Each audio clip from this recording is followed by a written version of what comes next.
naman tayo isang sako. Pero andito pa yun yung mga sapatos. Kasi yung mga sapatos yung mga ulang kapareha.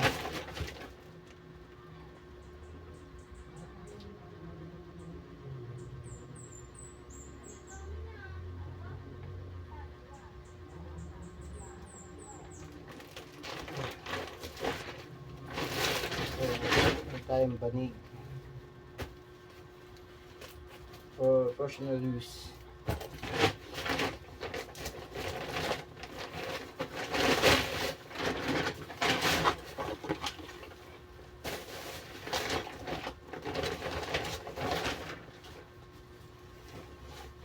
Uniform.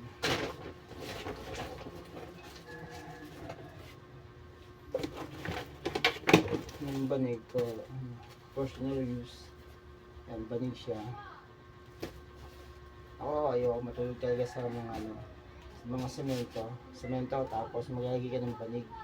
Mas di talaga nasanay na ako matulog sa semento, pero meron siyang banig, meron siyang foam, meron siyang malipis na foam lang. Basta gagawin ko lahat para wag lang ako magkaroon ng sakit na yung bagang sa baga. Ang hirap kasi magkaroon ng sakit. Tapos ito, meron ako dito yung higaan na gawa sa kawayan. Kasi ang hirap talaga. Ang hirap magkaroon ng sakit.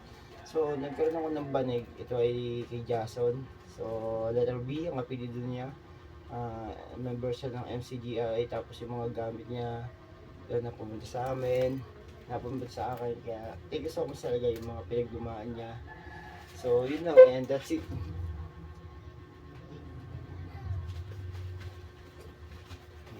Nakibagay dito. Ito lang ko to.